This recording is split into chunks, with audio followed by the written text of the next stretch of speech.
Wait a second, Tejas. You thought you had done this? Yes. Not so fast, my friend. Alright, team. Operation Catch Tejas is officially on.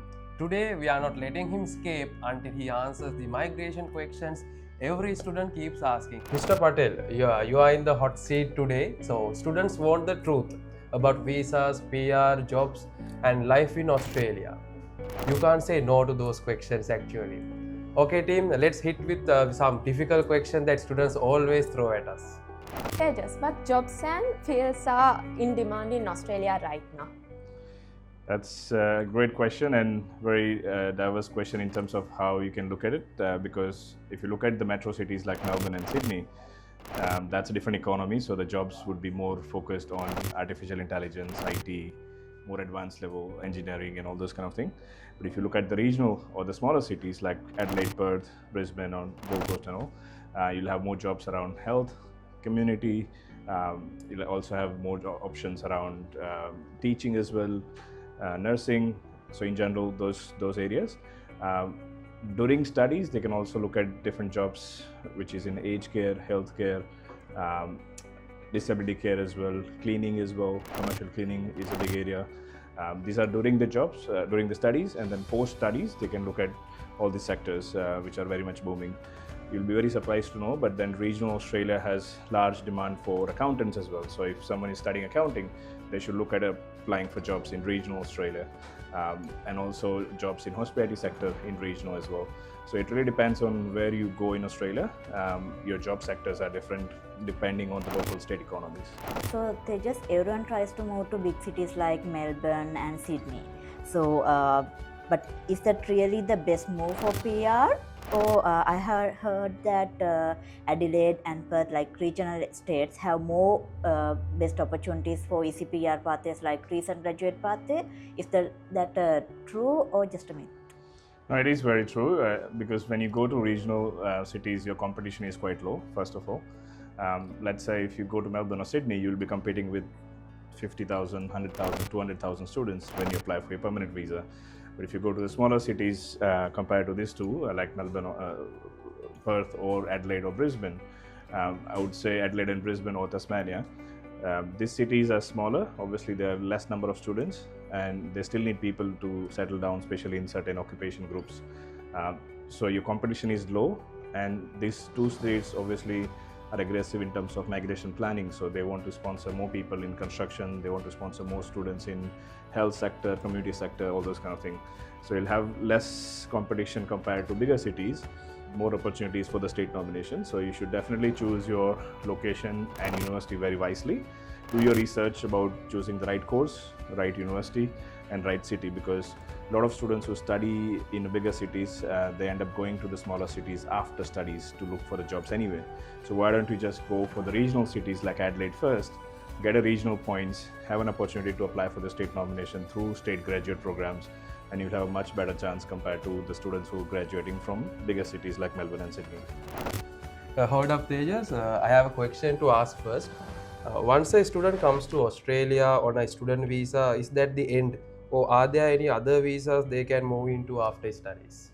Yeah, absolutely. Look, I guess student visa is just at the beginning because they will be studying in Australia and then they will explore different visa options. So once they study and finish the qualification, they will have an option to apply for the graduate visa, which is primarily 2 years post-study work rights. So they can apply this visa once they finish the bachelor or master's, and then they will have full-time work rights. They can explore job opportunities in their field in which they have studied. And during this 485 visa, they can explore further visa options such as permanent visa option or partner visa option. If they have any employer who can sponsor as well, they can apply for the employer-sponsored visa. So student visa is just the beginning, and then you would have graduate visa, which is the core and the key towards your migration journey, and then you can explore visa further after that. And related to that, Tejas, many students think that skill migration is the only option that available. Is that true, or any other visa categories that are available for the international students? Sure. So once they finish the qualification, they have an option to apply for the graduate visa. And during this graduate visa, they will have an opportunity to apply for the skill migration, which is visa 189, 190 and 491. But if they have an experience in their field of study, and if they have an employer who can sponsor them, they can also explore 482 visa options, or 186 or 494 visa options. There are different visas. Or they get married or getting into a relationship with someone who is Australian citizen or partner, they can apply for the partner visa as well. So they will have multiple options. It really depends on the individual circumstances. If they can manage to find a job in their field of study, then the process becomes much more easier. If they don't have a job, then obviously the options are very limited. So that's why it's very important for students to select the right course, do the right thing in terms of research, networking during the studies, and try to get a job in their field of studies. Because if they're planning to apply for skill migration, employment is the key. Without employment, you can't really move much faster. So, Tejas, if it is skilled visa, what are the main requirements like age, qualification, experience, English, and everything? So, skilled migration depends on the points. Obviously, you need to accumulate certain amount of points, which is minimum 65. There are different subclasses, 189, 190, 491, and all of them are different in terms of 189 minimum requirement 65, but then you need higher points for certain occupations like IT, accounting occupations. You might need lower points for trade occupations. If it's state nomination, the requirements are a bit different state to state, but the criteria are very similar, such as age, qualification, English, skilled employment, and then you can also do certain things such as NAATI examination. There's something called professional program as well. You can also have higher points in English. You have skilled partner, you can get additional points. You have some overseas experience as well. After your overseas studies, you can also get some extra points. So there are different factors around it. What I can recommend them, as in all the viewers, is if you are already in Australia, speak to a registered migration agent, including any of our offices in Australia or anyone close to you. If you are in Sri Lanka, you can come and speak to our Colombo office as well. They should be able to guide you through the point table and everything as well. Thank you for the valuable information, Tejas. So here's another one. Are we like other agents who do the student visa and stop there, or are we with our students throughout their journey in Australia? Great question, because obviously every education or migration agency would be different in terms of what services they can offer. With us, from Sri Lanka, obviously we primarily offer a student visa, but then that doesn't end there.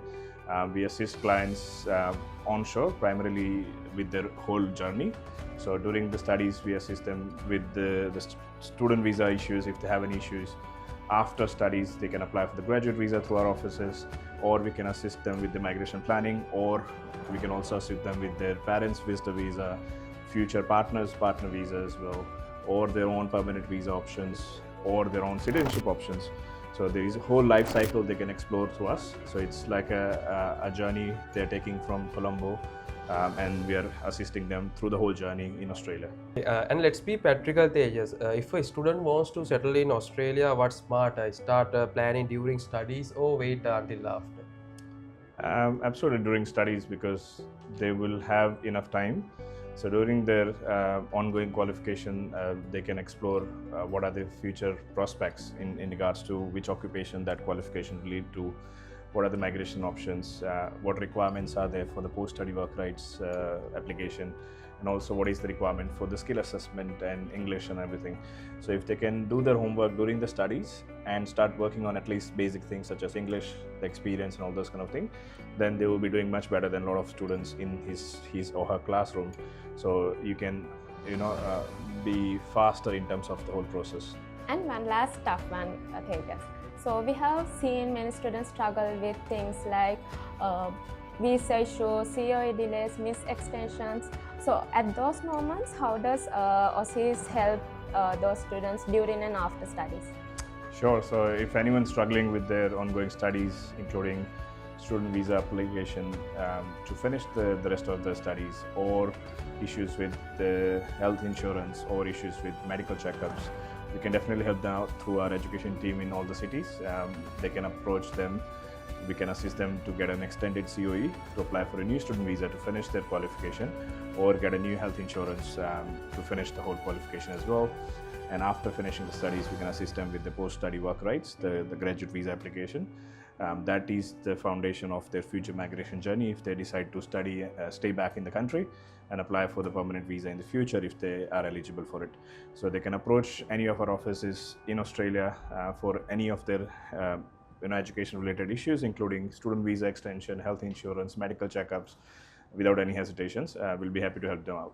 I think we are almost done. Now we can have our coffee actually. But one last promise that students actually wants to know from us. Aussizz have their back, right, Tejas?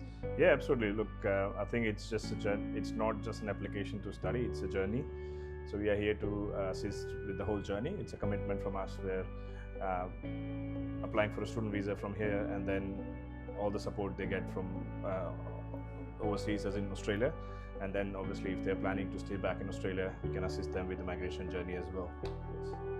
This is Dream Beyond Borders with Tejas Patel. Until next time, dream big, make it happen. See you.